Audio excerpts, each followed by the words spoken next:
innovation na makambo ya mpepo tope aviation na RDC. Compagnie africaine d'aviation CAA na mokuse alela yango minu na nenga kosakana te di et commandé domaine na ye. Après réception, ya premier Airbus A330, oyo CAA yaka nango, mikolo eleki, yango nde suki saka masolo, ndi melangai mwana Kongo que CAA a outil lisusu ko bambo la koko di koko na botu, na domaine aérien, avec arrivée P réception, ya deuxième avion esika Airbus A330. Ah! Airbus A330, deuxième frappe yango yo, ya mokwake na mapate RDC, ya boebon di melangai que mon côté na terrain po ezalana nute et comme les lontimba nanzuzi veut dire mapasa Airbus A330 ba avion ya mokwake ya liboso yaka yango yo bozwa lix ezanango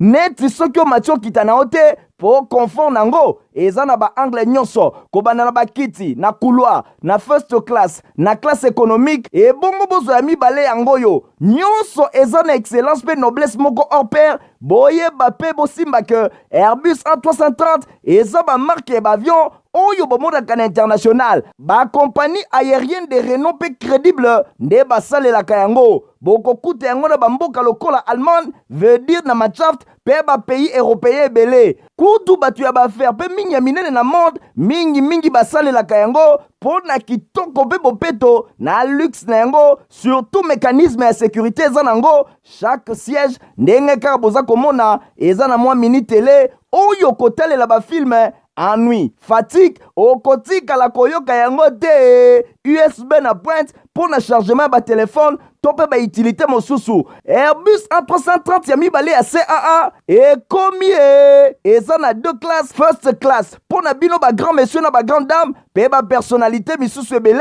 avec 36 sièges classe économique pe ezali pona bino bosalaka bafaire pe bato nyonso ba amoureux ba voyage avec 267 sièges mokoka sala voyage dans ba meilleures conditions ndenge nanu ezala te avec Airbus A330 ya mibale ya CAA avion ya sika oyo uti kokoma ekwei deja na mabele timba na nzuzi lelo mibale moko te na Congo bana Congo pe bapaya basepeli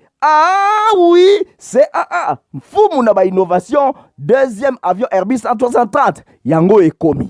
na bino nyonso bolula kolanda info retro ya journal ya peuple pona peuple mbote na bino nyonso tika ete tofungola yango mokolo ya lundi bomona kindenge nini chef de l'état burundais akomaki na ville province ya Kinshasa kaka le même lundi wana madame Roseline Kitoko cadre na Cedor akabolaki ba objet classique et pa ya ba base na yebo simba ke fondation HB plus elongo na madame Bolumbe Hermone bango pe ba solola ki pe bakabolaki bakaye kuna na Kambumba.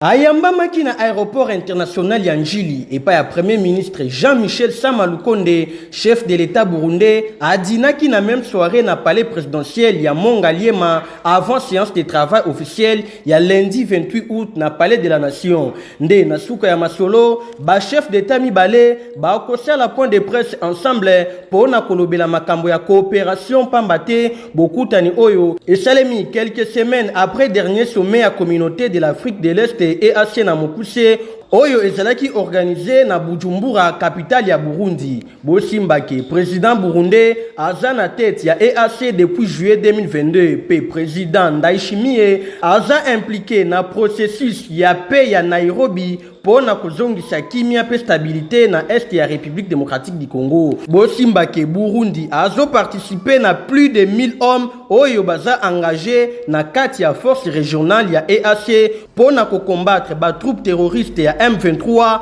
oyo bazali appuyé na armée rwandaise. Tozali awa na quartier Rigini na commune ya Lemba Wapepai engombi ba mama bayaki basangana ki etuluku boye pona koyamba mosi ya mayele cadre ya CDR pe ya regroupement code oye kuma makepa Jean Lycée Boussa le padre Roseline Kitoko Mbombo oyo bazobenga l'étoile brillante de Mwamba po aza kongenge. Milulu efongwamaki na losambo sima mwana mboka Hervé Landry Kinkani, le Poutine congolais, secrétaire national ya CDR en charge ya implantation pe recrutement, lokola yaki ko accompagner Roselyne Kitoko Mbombo, l'étoile brillante de Moamba, azwaki maloba pona kotelisa na ba maman tina bokutani oyo. Sima ye moko mwasi ya mayele Roselyne Kitoko Mbombo azwaki maloba pona kotelisa na ba maman ke ye azali bongo ndeko na bango, aza candidate na députation nationale na circonscription ya Moamba, na bongo nde asengi na bango batie maboko na komba oyo désormais alingi amene ya kozala molobeli na bango. Kasi lokola za ko soutenir gratuité ya enseignement prôné epai ya président de la République Félix Antoine Tshisekedi Tshilombo, lokola rentrée scolaire eza pe bakala te, lokola mama amemelaki bango bakaye bastilo pe ba uniforme nesengo ba mama oyo bazangaki maloba te. Nzamba lola mona yo apambola na musalo ya malamu musali pona biso lola eza pona kofungwa mapona yo mapamboli ebele ekokita sur bénédiction na oyo bolamo yo sali pona biso. Merci mama yebele zate pona koyebisa yo eza ne beaucoup ba député belé bazwa biso bapesa biso oyo salite pona biso o raisonner ngai pona zana bana na ngai. Nzamba lola futa yo likolo eza ya kofungwa mapona yo ngai naza pona yo na kovote yo mama na ngai. Nzamba lola mona yo na o sali vraiment nzamba mona yo. Merci na oyo pesi biso nzambe na lola akansela yo ya ebele misala na yo ekende liboso. Ye moko pe l'étoile brillante ya Moamba alelisaki lokole. Biso tozo touché mingi secteur ya éducation jeunesse na entrepreneuriat. Na oyo chef de l'état sali biso mingi toye ko soutenir vision na ye. Toyebi que bientôt la rentrée scolaire ezali. Topesi moi mukio tozalaki nango po ba mama batinda bana na bango na classe. Bon mesana na ye désormais mwasi oyo ye na mopepe ya sika pour na changement pe épanouissement ya Moamba. Bobenga ye Roselyne Kitoko Mbombo, l'étoile brillante de Moamba.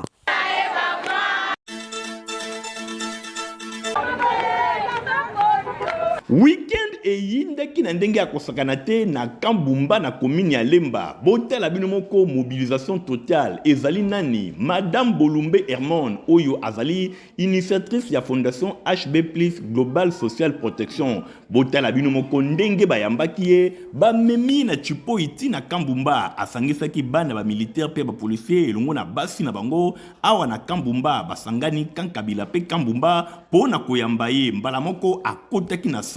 Botala bino moko accueil ndenge ezalaki chaléré azanga kite ko beta na masolo elongo na bango pona kotalisa vision na ya développement azana yango pona bana ba soldat pe ba policier oyo ezali branche moko bazalaka négligé mikolo ezali koya alobi ba consultation gratuite et ko salema pona ko permettre bango ba yeba état de santé na bango pe le susu kaka na masolo alobi esengeli bana ba soldat pe ba policier ba sala ba étude moko ya kitoko po ba koma utile na société. Mama Yanguya Bolumbe Hermon ayaki na ba kaye pe ba big pour ko distribuer na plus de 1000 mamans mobimba bazalaki sur place pour ko permettre bana na bango bazonga kilasi na ndenge ya kitoko esengwe telisamaki na ngambo ya plus de 1000 mamans oyo batondisaki salle kuna na Kambumba na suka ya masolo yemoko Bolumbe Hermon alobaki boy nazana esengo mingi parce que na ye epa na biso d'abord eza association na biso ya bana ba militaire na ya ba policier nazana esengo mingi pona moni ba mama omoni comment mulunge ezali mais ba mama na ba papa na bilenge bazalaki wana po ba soutenir moko na bango. Message particulier eza parce que nazo pesa importance mingi na classe soki docteur Bolumba telemi boye po ala kisamusala zo sala eza po na tanki bana na biso bandeko na biso tozala pe na facilité ya kotanga na ba école ya kitoko toza na caché moko batia biso boye bana ba soldat tobongaka te mais il est temps que batu ba comprendre que non biso pe toza na chance toza na droit ya vie yango na ye na bakaye muke o na zwaki pour que ba mama na biso esunga bango na rentrée oyo basala rentrée scolaire ya bana malamu na kambu to kota zate so boyeli biso mbongo tokolia mbongo la bino makanisi ya boye esengeli ozala kaka Madame Bolumbe Hermon pona komona pasi ya bapolisier pe ya basoda pe ko permettre bana na bango batanga kitoko geste oyo esepelisi bango balobi Mama Bolumbe Hermon mukakoswa kendese liboso bana ya basoda basi na bango nyonso baza na sima na yo.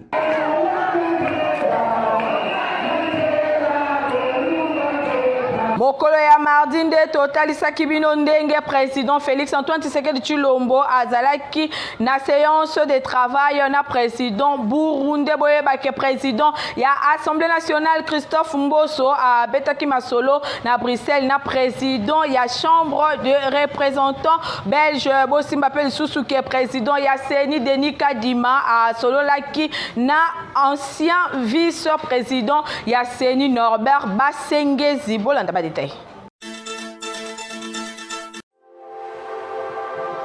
Na séjour na ye, ya 48 heures na République démocratique du Congo, président ya Burundi, Evariste Ndayishimiye, akitaki na palais de la nation, mokolo ya lundi 28 août 2023, epai wapi ayambamaki na bokoti, epai ya chef de l'État Félix Antoine Tshisekedi Tshilombo. Chef de l'État Félix Antoine Tshisekedi Tshilombo, anasima ya koyamba hôte de marque na ye, na mbala moko, bazwaki ba honneur ya garde présidentielle. Nasima ya koza ba honneur ya garde présidentielle, passaki en revue ba troupe et puis ba délégation nyonso mibale ya Burundi pe ya République démocratique du Congo bazalaki saluer et pa ya chef de l'État ya RDC pe chef de l'État ya Burundi na sima ya kopesa ba officiel mbote ba kotaki mbala moko na salle ya réunion et pa wapi séance de travail ezalaki prévu bazalaki kaka bango moko te chef de l'État ya RDC Félix Antoine Tshisekedi Tshilombo azalaki pe entouré na quelques membres ya gouvernement ndenge moko pe na président burundais ba lobelaki mingi ba accord ya coopération entre bamboka mibale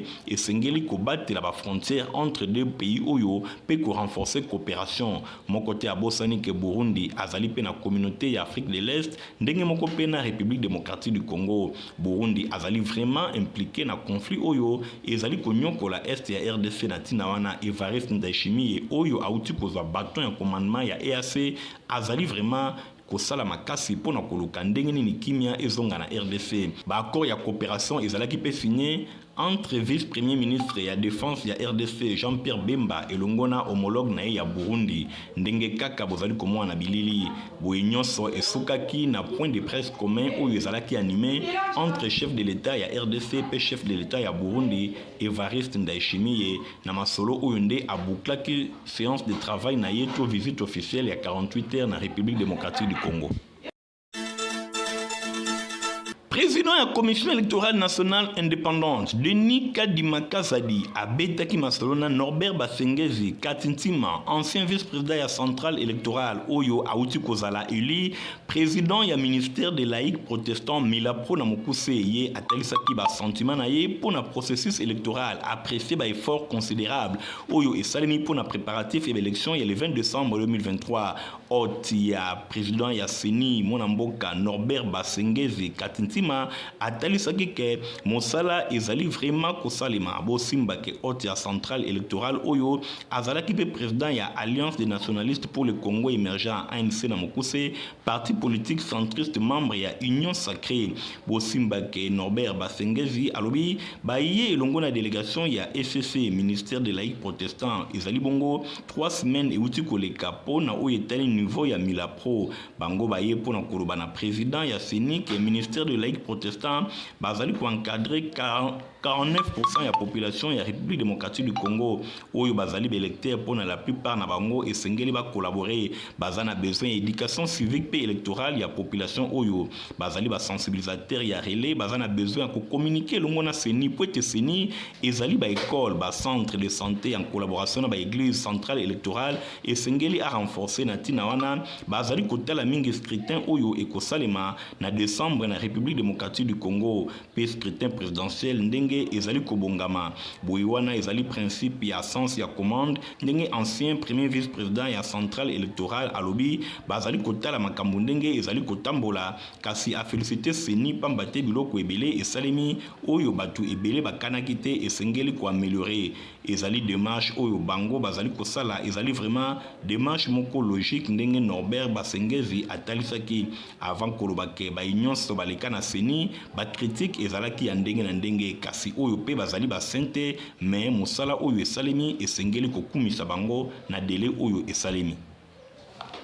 Moko ya mercredi nde totalisaki bino ndenge chef de l'État apozaki première pierre pour na kotonga salle d'audience ya cour constitutionnelle boyebaki le même mercredi wana totalisaki bino lisusu ndenge premier ministre Jean-Michel Sama Lukonde Kenge afongolaki 55e session ya conseil de ministre ya OADA bosimba ke CAA atieli baklion na Airbus A320 po ete ba voyager na ba condition moko ya kitoko.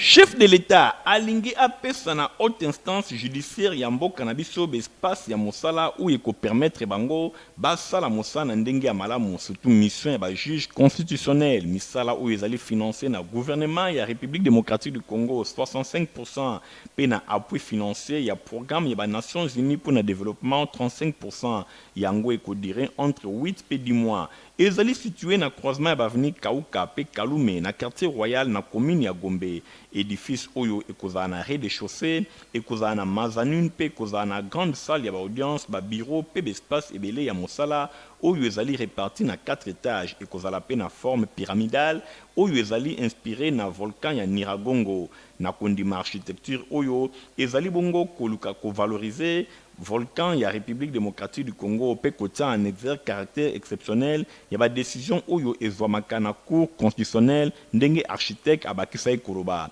azwaki maloba na occasion oyo président ya cour constitutionnelle Dieudonné Kamuleta a remercié chef de l'État pour l'impulsion oyo auti kopesa ko procédaka na pose ya première pierre bosimba ke cour constitutionnelle ezali moko ya bacour au sommet na ordre judiciaire ya République démocratique du Congo elongo na cour de cassation conseil d'état bosimba ke eutaki na éclatement ya cour suprême de justice suite na réforme ya pouvoir judiciaire yango ezali ko exercer pouvoir ya juge constitutionnel pe ba décision na bango ezali irrévocable ezali bongo juridiction moko oyo ekoki ko juger président de la République pe premier ministre.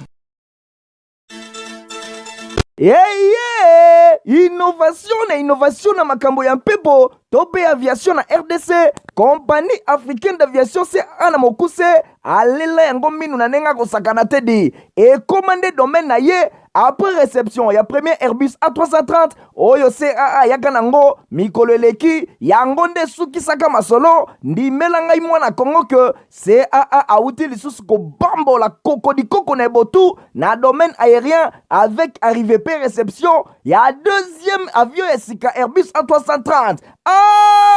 Airbus A330 deuxième frappe yango yo ya mokwake na mapate RDC ya boebondi melangai ke mon côté na terrain po ezala nanu te ekomi lelo ntimba na nzuzi veut dire mapasa Airbus A330 ba avion ya mokwake ya liboso yaka yango yo bozwa lix eza nango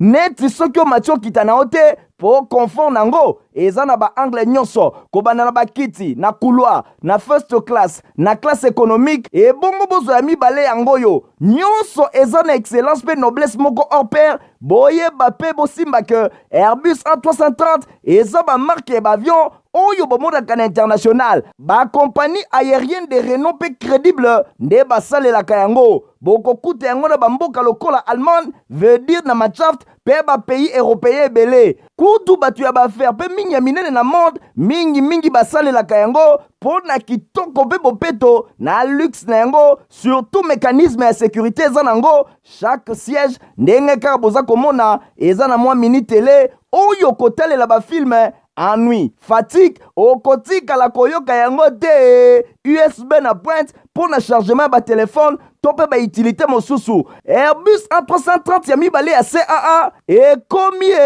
eza na deux classes first class pour na bino ba grand monsieur na ba grande dame pe ba personnalité misusu ebele avec 36 sièges classe économique pe ezali pona bino bosalaka baaffaire pe bato nyonso baamoureux ba voyage avec 267 sièges mokoka. Sala voyage na ba meilleures conditions ndenge nanu ezala te avec Airbus A330 ya mibale ya CAA, avion ya sika oyo euti kokoma ekwei deja na mabele ntima na nzuzi lelo mibale moko te na Congo. Bana Congo pe bapaya basepeli. Ah oui, CAA mfumu na ba innovation, deuxième avion Airbus A330 yango ekomi. Honorable Lebe Mupia Florent Eli Afuna akabola ki bakito scolaire naba responsable ya ba école ya Funa maître Christian Chilenge a yambamaki na babasi na ye ya kimwenza mission na commune ya Mongafula ya ngonde ezali belema ototesa kibino mokolo ya jeudi. Salle de fête ya Bibi Play na commune ya Kalamu et servaki de cadre pour na honorable Florent Lebi Mupia ayeba kosolola na ba enseignant pe ko honorer bango en tant que molobeli ya bana ya Funa. Na même occasion, ezalaki pour na comme rapport na rentrée parlementaire sur place azwaki ba doléance ya ndenge na ndenge pour na o etali ba enseignant balobelaki mingi non mécanisation ya ba enseignant NU et belé tisiko nanu bazumbongo te. Molobeli ya bana Funa a promettre bango lokola momesano kokomisa yango esika esengeli. Lokola papa malamu honorable Florent Lebi Mupia apesaki ba don ya bakaye et pa ya chanteur ya enseignant o bazalaki sur place. Pona bana na bango batanga kitoko asukaki wana te mio ya lamentation ya bana Funa ayaki pe kopesa don ya gouvernement o ezaki ya ba kit scolaire et pa ya chef ya ba établissement esengo pamba te tango totangisaka soki molakisi azalaki koloba et que azako lakisa ba biloko boye ene ba ba bengi matei daki ezalaka esengo mingi po mwana pe azali koyeba facilement puis ezali malamu vraiment na ndenge akisi biso promesse li kama oyo likama malamu to koyiko collection pamba te wana pe to pesa maboko to pesa merci mission na ngai nazana esengo mingi ko papa Lebe azali o azali pembei na ba aitenga na ba matei oyo ezaka na école te. Esengo ezalaki vraiment makasi après distribution oyo pambate balobi honorable Florent Lebi Mupia aza ko bouger na ba domaine nyonso ya vie ye mokope na micro ya Info Lingala alimbola ki boyi après geste oyo pour ko rappeler bango l'effort oyo okozambuka sali pour makama gratuité pour rappeler bango l'effort l'état zo sala pour makama etali bango nyonso en général ba paye na bango consort na yango na simba zala na bolingo wana ko éduquer bana na biso na rompe ba fourniture oyo o mo les aller engai ke aller à l'état donc na je peux bango gratuitement on peut gratuitement pour enseigner que malamu na kata Funa. Et l'ongona honorable Florent Lebi Mupia mur ya lamentation ya bana Funa rentrée scolaire eza apaisé pe kitoko pona ba enseignant nyonso ya Funa. Les amis de maître Christian Chilenge bayambaki ye mikolo eleki kuna na kimwenza mission epai wapi bakarte kindele mayulu 7 km pe kimwenza 3 bango nyonso basanganaki pona kotalisa eloko nini ye azana yango lokola vision ya développement pona bisika oyo totangeli bino ayambamaki kitoko ndenge kaka bino moko bozali komona na mbala moko azwaki maloba pona kotalisa eloko nini ye abongisi pona bana ya quartier oyo na commune ya Mongafula. Maître Christian Chilenge atalisi ke esengeli bayeba na kotalela ye pamba te ayebi ba difficulté nyonso population azalaka na yango likambo etali sécurité banzela pe likambo etali ba érosion oyo tango nyonso ye abundaka pona yango pe apesaka rapport bisika esengeli po ete population bavandi kotoyo bayeba na kozala bongo na kimia. Échange ezalaki vraiment kitoko entre Maître Christian Chilenge et longona ba base na ye les amis de Christian Chilenge nyonso elekaki vraiment kitoko basepelaki na vision na ye pe alobi na bango ye azali bongo moko ya ba candidat pour na ba élection ezali koya esengeli population vraiment bayeba na kotalela ye oyo ayebi difficulté na bango yende akolobela bango bosimbaki na sima ya ba échange ye moko Maître Christian Chilenge soso ya mboka matembele ya simandako aprécisaki boye na micro ya Info Lingala. lelo nayaki kosolola na bandeko ya 3 maisons. D'abord un pour na koyebisa bango biso population nyonso ya Kindele, Kimbondo, Kimwenza, 3 maisons. Topesa merci na mokonzi ya mboka Papa Félix Tshisekedi Tshilombo pour na ndenge ya réhabiliter nzela. Message ya liboso ya ezalaki yangwana, message ya mibale ezalaki koyebisa bango ke nga nazali mwana ya mabele matembele ya simandako naye koyebisa bango ke nazali candidat na députation nationale et que bango ba soutenir ngai poto memba ba projet ya quartier na biso 3 maisons liboso. Bosimba ke maître Christian Tshilenge azana bosenga ya confiance ya population ya Mongafula pambate tango nyonso a défenda bango na likambo etali banzela ba érosion po na likambo etali développement ya contre na bango soki ba pesi confiance e kozalelo komoko malamu population balobi miso na bango ezali kaka epa ya maître Christian Tshilenge ba ebi misala o ya sala. Mokolo ya vendredi bomonaki ndenge président ya CENI ayambaki délégation ya ba femme africaine. Commission électorale nationale indépendante Denis Kadima abetaki masolo na délégation ya ba femme bautaki na ba pays ebele na Afrique bakambamaki na Bineta Ndeyo Diop oyo azali envoyé spécial ya président ya commission ya Union africaine Moussa Faki Mahamat ezali bongo banani na mission na République démocratique du Congo. Numéro 1 ya centrale électorale azalaki accompagné na deux vice-présidents na ye Bienvenu Ilanga Lembo pe Didi Manara Linga elongo na rapporteur Patricia Nse ya Mulela Kester adjoint Sylvie Birembano Balume pe directeur ya cabinet na ye Dieudonné Chiyoyo ba échange oyo balobelaki mingi participation ya basi pe ya ba jeune na processus électoral. Envoyé spécial ya président Moussa Faki Mahamat akumisaki na kombo ya institution africaine ba effort oyo bazali ko déployer na ngambu ya CENI po na inclusivité pe respect ya calendrier. Alobi atindami azali envoyé spécial ya président ya commission ya Union africaine na tête ya délégation moko actuellement na visite na République démocratique du Congo. Objet na bango ezali bongo processus ya paix na este pe kotala ndenge nini processus électoral ezali kotambola parce que bango nyonso balingi makambo e bana kotambola malamu pe basi bazala ebele bango bazali vraiment na processus oyo balingi eza na crédibilité basolola ki na ndenge ya malamu elongo na président ya CENI pe ba membre ya cabinet na ye dialogue oyo ezalaki important liboso batalaki ndenge nini basi basanrolaki na ba liste pe lisusu ndenge nini basi bako voter bango balobelaki bapozaki ba question ya parité oyo constitution ezali kolobela pe lisusu ba parti politique bazali kosenga na bango bayeba na kosala lisusu makasi démarche oyo ezali pe kotala ndenge nini basi bako participer na processus électoral ndenge nini bako voter pe ndenge nini bako voter bandeko basi na processus oyo ezali bongo kobongama bazali convaincu que nyonso ezali kosalima na ndenge ya malamu be élection ekoleka na ndenge ya malamu na image ya CENI ndenge nini bango ba constater amélioration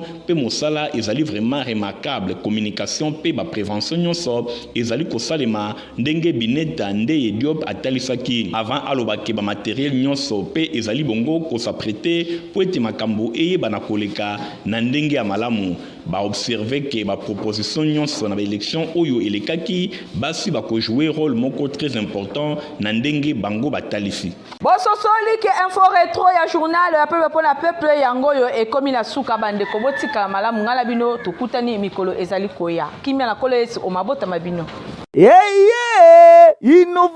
Innovation na makambo ya mpepo tope aviation na RDC compagnie africaine d'aviation c'est ana mokuse alela yango minu na nenga kosakana tedi et commandé domaine na ye après réception ya premier Airbus A330 oyo CAA yaka nango mikolo eleki yango nde sukisaka masolo ndimela ngai mwana Kongo que CAA auti lisusu ko bambola koko na botu na domaine aérien avec arrivée pe réception ya deuxième avion esika Airbus A330 Airbus A330 deuxième frappe yango yo ya mokwake na mapate RDC ya boebondi melangai que mon côté na terrain po ezalana nute et comme il est lontimba na nzuzi veut dire mapasa Airbus A330 ba avion ya mokwake ya liboso yaka yango yo bozwa lix eza nango neti soki o matio kitana ote po confort nango eza na ba angle nyonso kobanda na bakiti na couloir na first class na classe économique et bongo bozo ya mibale yango yo nyonso eza na excellence pe noblesse moko hors pair boyeba pe bosimba ke Airbus A330 eza ba marque ba avion oyo bomonaka na international ba compagnie aérienne de renom pe crédible nde basalelaka yango bokokuta yango na bamboka lokola Allemagne veut dire na Machaft pe ba pays européen ebele kutu batu ya baaffaire pe mingi ya minene na monde mingi basalelaka yango mpo na kitoko pe bopeto na luxe na yango surtout mécanisme ya sécurité eza nango chaque siège ndenge kaka boza komona eza na mwa mini télé oyo kotalela bafilme ennui, fatigue, okotikala koyoka yango te USB na pointe pour na chargement ba téléphone tope ba utilité mosusu Airbus A330 ya mibale ya CAA ekomi eza na 2 classes first class pour na bino ba grand monsieur na ba grande dame pe ba personnalité misusu ebele avec 36 sièges classe économique pe ezali po na bino bosalaka baaffaire pe bato nyonso baamoureux ba voyage avec 267 sièges mokoka sala voyage na ba meilleures conditions ndenge nanu ezala te avec Airbus A330 ya mibale ya CAA avion ya sika oyo euti kokoma ekwei deja na mabele timba na nzuzi lelo mibale moko te na Congo bana Congo pe bapaya basepeli ah oui CAA mfumu na ba innovation deuxième avion Airbus A330 yango ekomi